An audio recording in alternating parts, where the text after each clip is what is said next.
یہاں سے جہاز پہ بٹھا دیتے ہیں، نہ وہ چل سکتا ہے، نہ اسے پڑھنا آتا ہے، نہ اسے دنیا کی تعلیم، نہ دین کی تعلیم، اور وہ وہاں پر ایسے رگڑے کھاتا ہے۔ میں نے بہت سے بزرگوں، بڑی عمر کے لوگوں کو دیکھا کہ وہ وہاں پر لیٹے رہتے ہیں۔ اب وہ ہوٹل میں لیٹے رہے، عرفات گئے ہی نہیں۔ میں نے کہا جی آپ عرفات نہیں گئے؟ انہوں نے کہا جی اللہ غفور الرحیم ہے، ہمت ہی نہیں ہے وہاں پہ رش میں جانے کی۔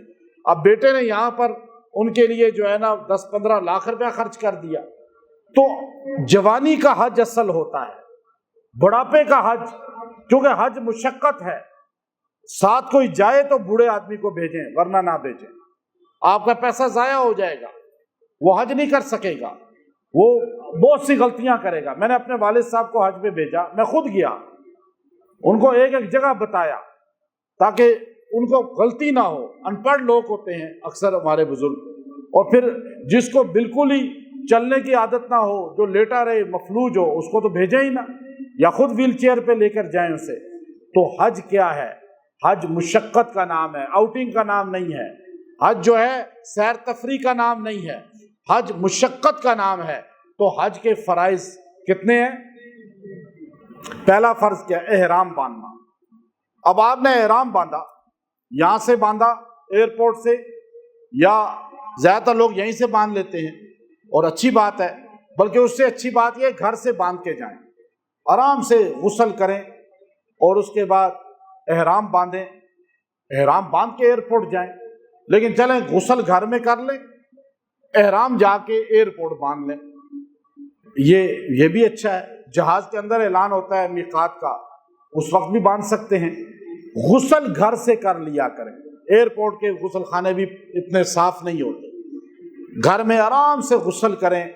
اس کے بعد آپ جو ہے احرام باندھ کر بھی آپ یہاں سے جو ہے حج کا عمرہ شروع نہیں ہو جاتا جب تک میقات جہاز سے نہ آئے، اناؤنس نہ ہو، پھر آپ تلبیہ دوبارہ پڑھیں۔ یہاں پر آپ نے پہلے 2 نفل پڑھنے ہیں، اور وہ نفل پڑھنے کے بعد اگر آپ عصر کی نماز ہے تو پہلے آپ جو ہے نفل پڑھیں، پھر عصر کی نماز پڑھیں، کیونکہ عصر کے بعد نفل نہیں ہوتے۔ اور مغرب ہے، ظہر ہے، تو آپ پہلے فرض پڑھ لیں، پھر نفل پڑھ لیں۔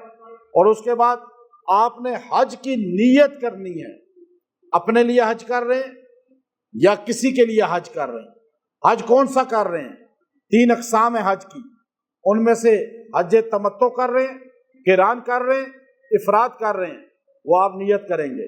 پھر آپ نیت زبان سے بھی ہوتی ہے، دل سے بھی ہوتی ہے، دونوں طرح جائز ہے۔ تلبیہ ایک بار پڑھیں، لبیک ایک بار پڑھیں اس میں، اس کے بعد آپ دعا کر لیں۔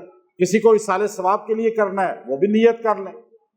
یہاں سے آپ کی نیت تصور ہوگی۔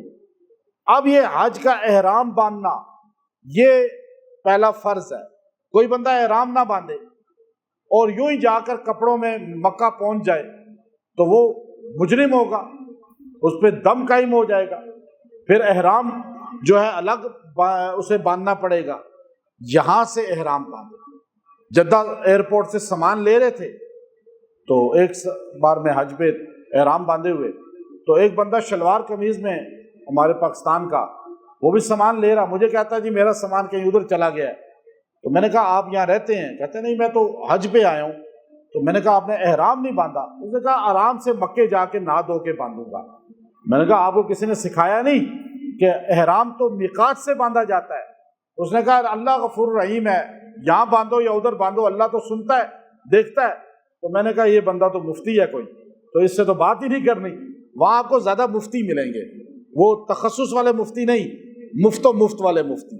میں اس لیے وہاں کبھی کسی کو مسئلہ نہ بتائیں، جو جدھر منہ کر کے نماز پڑھ رہا ہے آپ کو پڑھنے دو، چاہے ادھر منہ ہے ادھر منہ ہے، کیونکہ جو پوچھے گا تو آپ بتائیں اسے۔ اب وہ احرام ہی نہیں باندھا، شلوار قمیض میں ہے، نہ سیکھتے ہیں نہ ذوق ہے۔ اب پہلا احرام، دوسرا اس کا آپ نے حج کا دوسرا فرض کیا ہے احرام کے بعد؟ وہ ہے وقوف عرفات۔ عرفات میں جو بندہ نہیں گیا اس کا حج نہیں ہوگا، جو مرضی وہ کر لے۔ عرفات کا تھوڑی دیر کے لیے وہاں چند منٹ کے لیے بھی چلا گیا تو حج ہو جائے گا. اور وہ زوال 9 ذی الحج کی زوال سے لے کر 10 ذی الحج کی طلوع صادق تک ہے، اس میں رات کو بھی چلا گیا تو اس کا حج ہو جائے گا.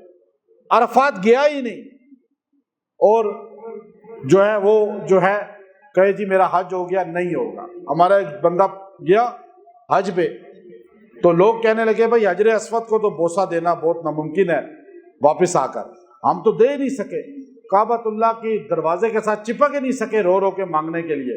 اس نے کہا رش کدھر ہوتا ہے، خالی تھا، میں نے حجر اسود کو بھی بوسہ دیا اور میں نے دروازے کو بھی پکڑ کے دعائیں مانگی اور میں نے خوب دیواروں کے ساتھ لپٹا. تو انہوں نے کہا کب؟ کہتا ہے جب سارے حج پہ چلے گئے عرفات تو میں کعبہ کے دروازے سے لپٹا رہا.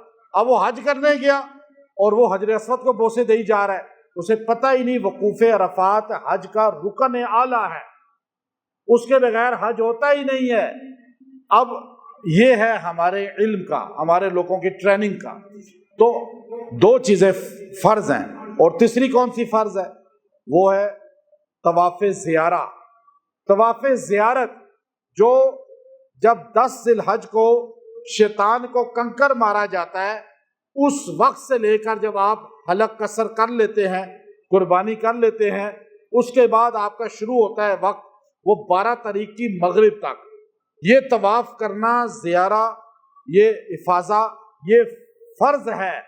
اگر بندے نے حج کیا اور 12 تاریخ کی مغرب تک طواف زیارت نہیں کیا تو اس پر دم آ جائے گا. 13 کو کر لے، 14 کو کر لے، لیکن دم دے گا، دم لازم ہے. اور اگر اس نے طواف زیارت نہیں کیا اور کوئی حادثہ پیش آیا، گھر آ گیا، تو جب تک طواف زیارت نہ کرے اور مکہ کی حدود میں دم نہ دے بیوی حلال اس پہ نہیں ہوگی.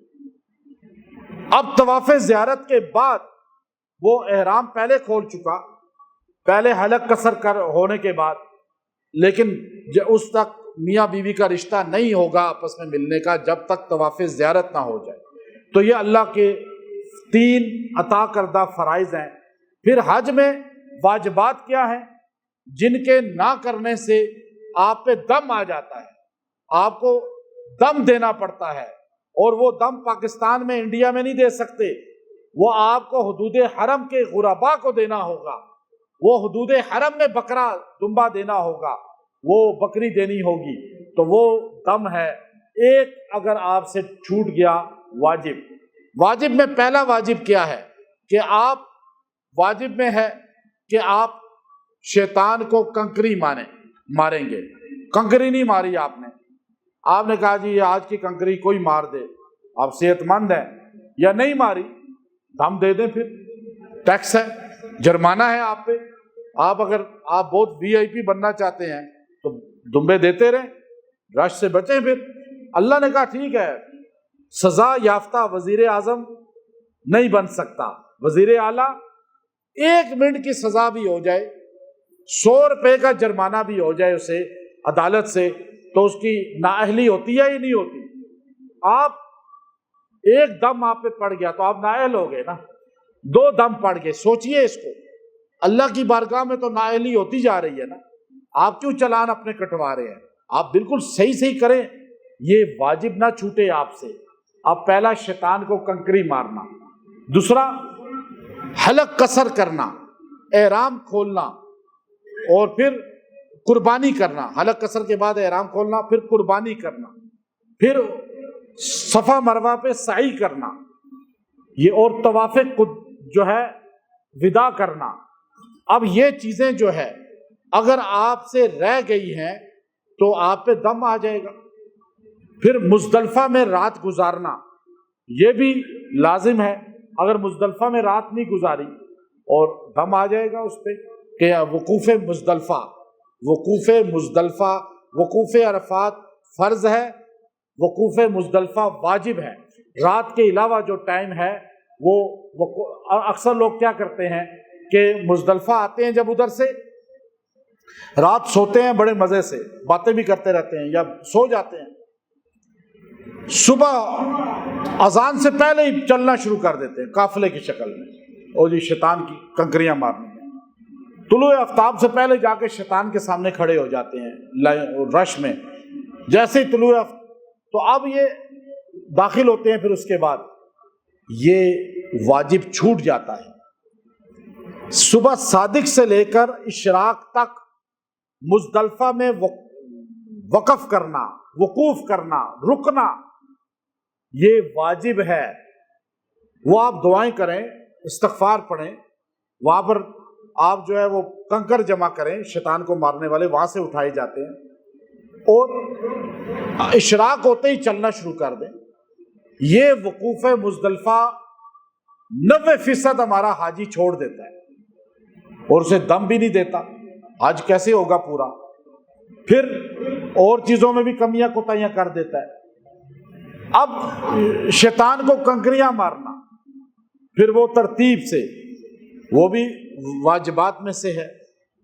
اب یہ تو حج کے واجبات ہو گئے۔ حج کی اقسام کتنی ہیں؟ اب حج ہمارے نبی صلی اللہ علیہ وسلم نے کون سا کیا؟ کون سا حج ہمارے نبی نے پسند کیا؟ اب یہ احادیث کے اندر 3 اس کی اقسام آ گئی ہیں۔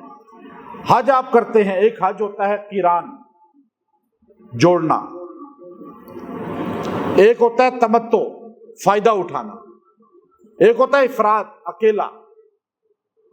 حج قران یہ ہے کہ انسان احرام 8 تاریخ کو باندھا، وہ تو 8 تاریخ کو باندھتا ہے حج کا احرام، یہاں سے پہنچا مکے میں، ذوالقعدہ میں پہنچا ابھی،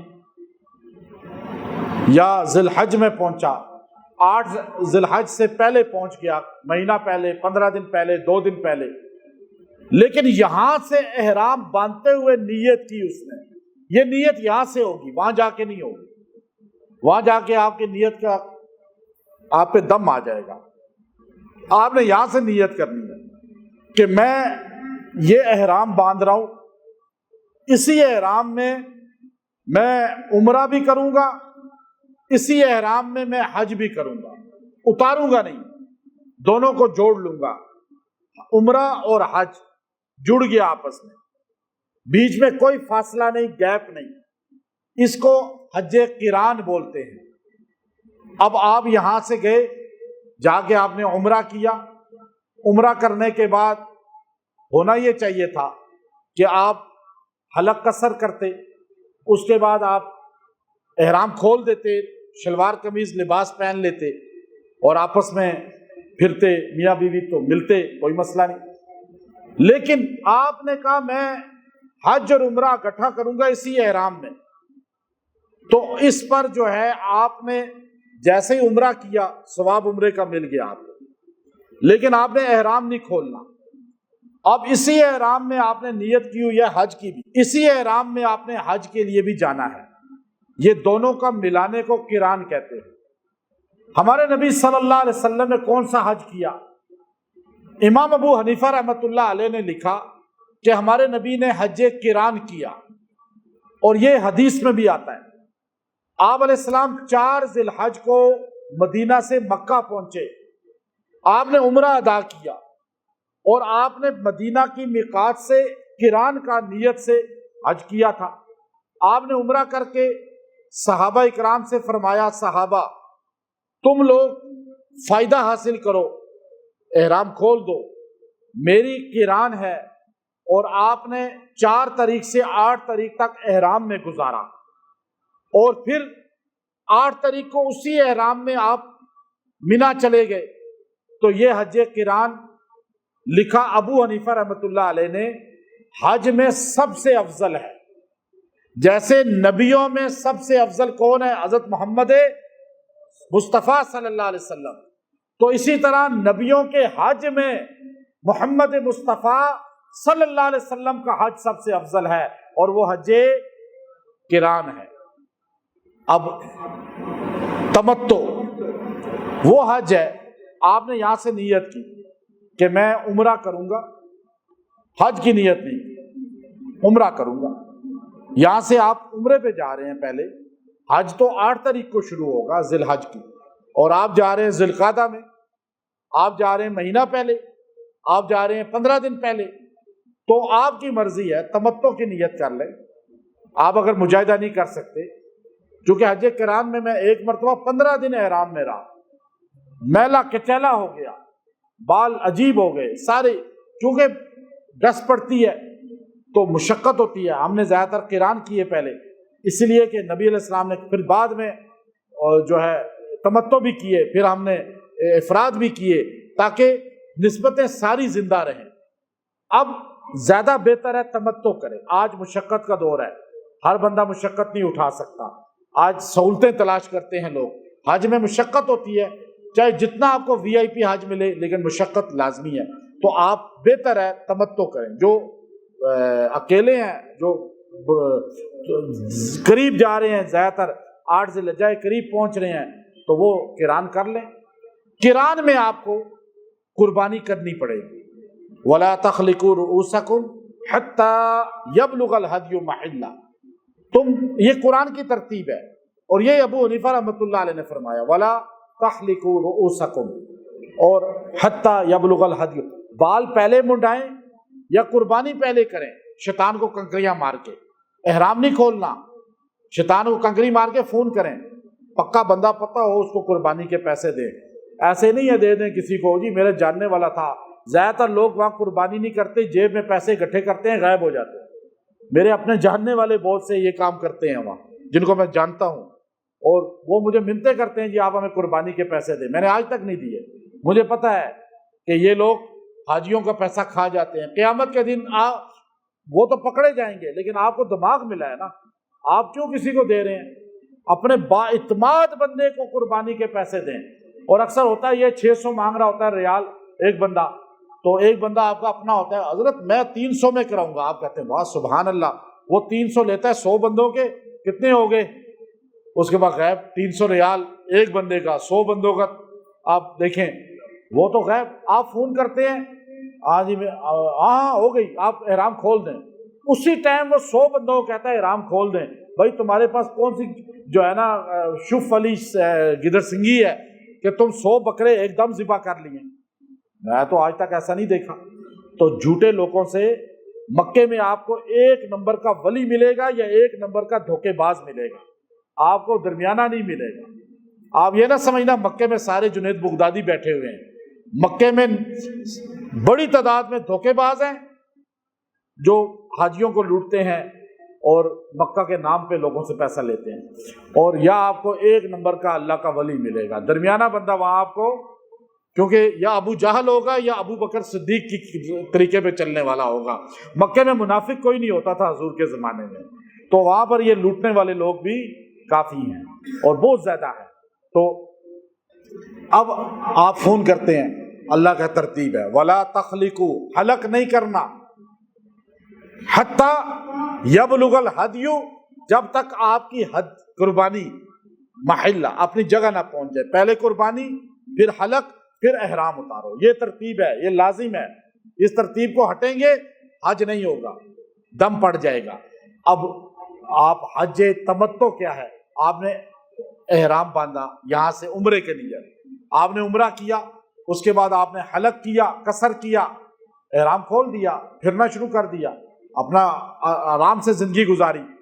پھر 8 تاریخ کو آپ نے احرام باندھا حج کا، اور آپ وہاں سے چلنا شروع ہو گئے اور منا گئے، وہ ہے حج تمتع۔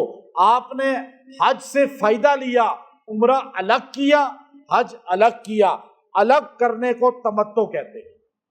حج اور عمرہ جوڑ دیا تو اسے کیا بولیں گے؟ قران۔ اب آپ دیکھیے، آپ باتیں سیکھ لیں، آپ کے تو اوپر سے تو نہیں گزر رہی، دماغ میں اتر رہی ہے نا۔ حج کے مسائل ہر عالم بھی بیان نہیں کر سکتا، یہ میں آپ کو بتاؤں، کیونکہ جو حج کرتا رہے گا تو اس کو تو ازبر ہو جاتے ہیں، ورنہ یہ چیزیں کہاں یاد رہتی ہیں۔ حج کے تیسری اقسام کون سی ہے کہ افراد۔ اب یہاں امام تمتع حج امام احمد بن حنبل کے نزدیک افضل ہے، کہ حضور علیہ السلام نے اپنے صحابہ سے کہا تھا کہ اے صحابہ تم حج تمتع کر لو، میں نے قران کی نیت کر لی تھی، اگلے سال اگر اللہ نے زندگی دی تو میں تمتع کروں گا۔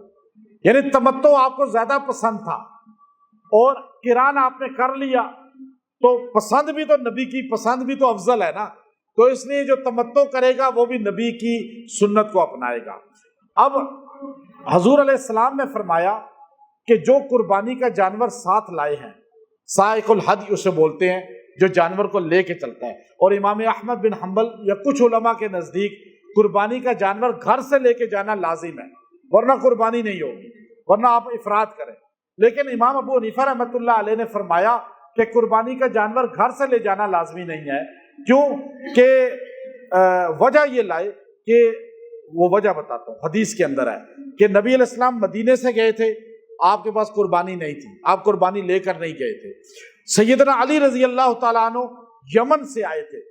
اچھا، یہ اب تمتع اور قران کا اسی حدیث میں جوڑ ہو گیا، آپ علیہ السلام نے کر دیا۔ علی المرتضیٰ رضی اللہ تعالیٰ عنہ یمن سے آئے اور سرکار مدینہ صلی اللہ علیہ وسلم مدینہ سے گئے۔ حضور نے بھی حج کیا، علی نے بھی حج کیا، سیدہ فاطمہ نے بھی حج کیا، سیدہ عائشہ نے بھی حج کیا، اس سال کی بات ہے۔ اچھا، حضور علیہ السلام اپنی بیٹی فاطمہ کو اپنے ساتھ لے کر گئے، سیدہ عائشہ زوجہ ہیں، ان کو ساتھ لے کر گئے۔ حیدر کرار یمن کے قاضی تھے، یا خراج کا وہاں سے وصولی کے لیے گئے تھے، تو آپ وہاں سے چلے حج میں مکہ آپ علیہ السلام پہنچ گئے، تو حیدر کرار بعد میں پہنچے۔ تو علی رضی اللہ تعالی عنہ جو ہے وہ پہلے اپنے گھر گئے، تو اپنے گھر میں جیسے ہی جو کمرہ تھا وہاں گھر تھا آپ کا، اور اس آبائی گھر میں جو علی بن ابی طالب رضی اللہ تعالیٰ عنہ کا اپنے والد کے زمانے کا گھر تھا، اس گھر میں داخل ہوئے تو دیکھا حضرت فاطمہ مزین ہو کر، تزائن کر کے اور صحیح اپنے آپ کو نکھار کر کے اس زمانے کے حساب سے اور اچھے انداز میں آپ اچھا خوشنما لباس پہن کے وہ بیٹھی ہوئی آپ کا استقبال کر رہی ہیں۔ تو علی غصے میں آ گئے۔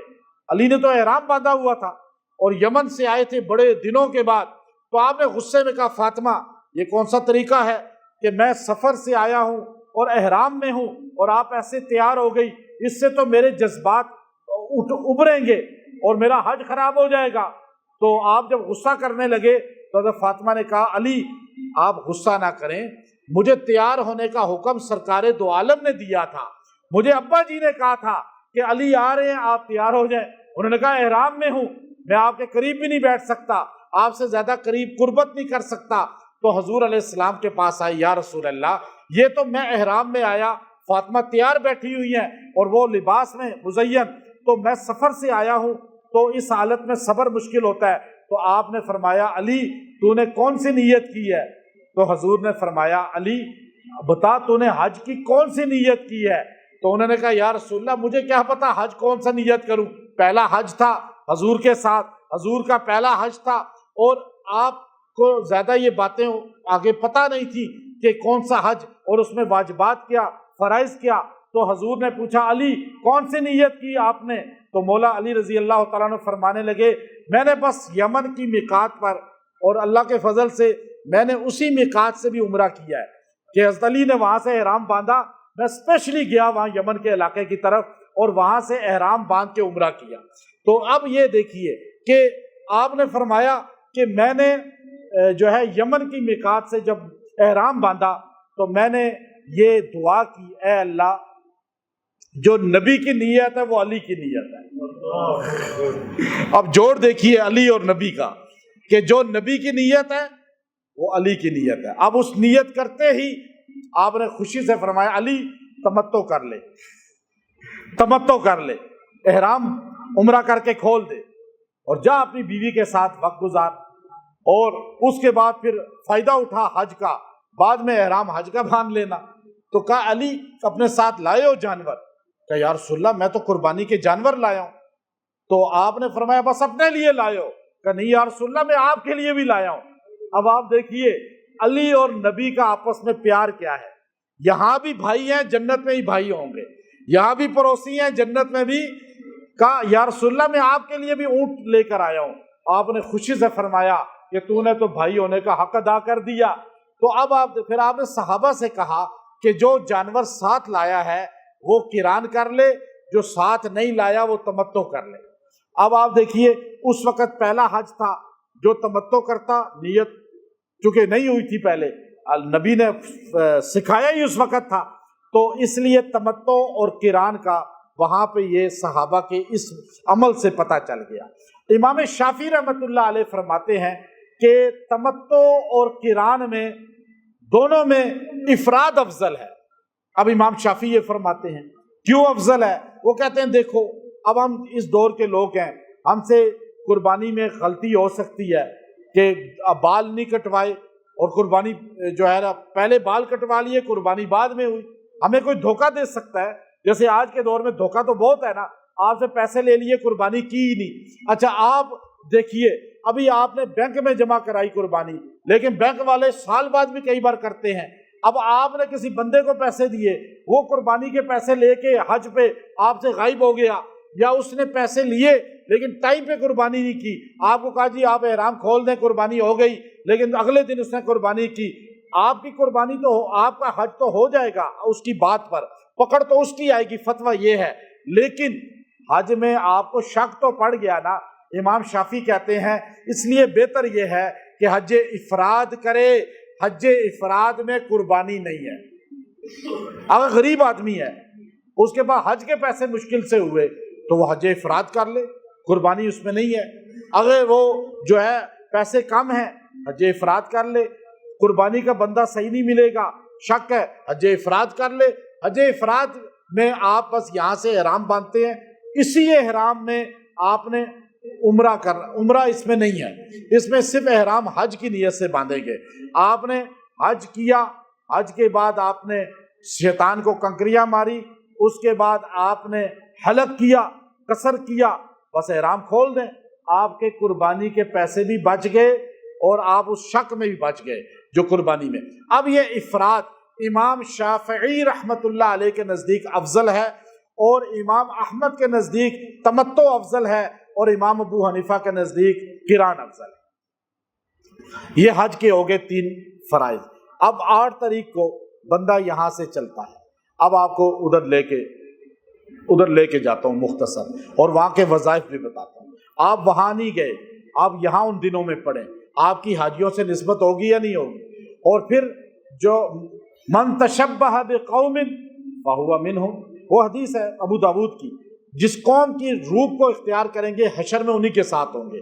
یا وہ حدیث ہے مسلم شریف کی، من سأل شہادتا بصدق بلغ اللہ منازل الشہداء وان مات علی فراشی، شہادت کی تمنا کرنے والا بستر پہ بھی مر جائے تو شہید ہوگا قیامت کے دن، اللہ اسے رتبہ دیں گے، چونکہ صدقے دل سے مانگا ہے۔ تو آپ 8 تاریخ کو احرام باندھتا ہے حج، اور وہاں سے مینا کے لیے چلتا ہے۔ 8 ذی الحج کو احرام باندھا، مینا کے لیے روانہ ہوا۔ اب وہ مینا میں ظہر کی نماز پڑھتا ہے، عصر، مغرب، عشاء، فجر، یہ 5 نمازیں پڑھتا ہے مینا میں۔ مینا میں ٹھہرنا سنت ہے ہمارے نزدیک، احمد رحمت اللہ، امام احمد کے نزدیک واجب ہے، ہمارے نزدیک ابو حنیفہ رحمت اللہ علیہ۔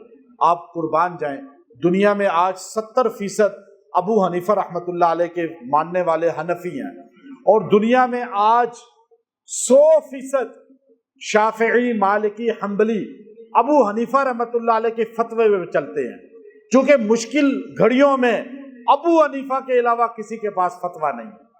آپ طواف میں دیکھیں، میں آپ کو بتاتا ہوں، طواف میں حنبلی کہتے ہیں امام احمد کہ عورت سے ٹچ ہو گئے تو آپ کا وضو ٹوٹ گیا۔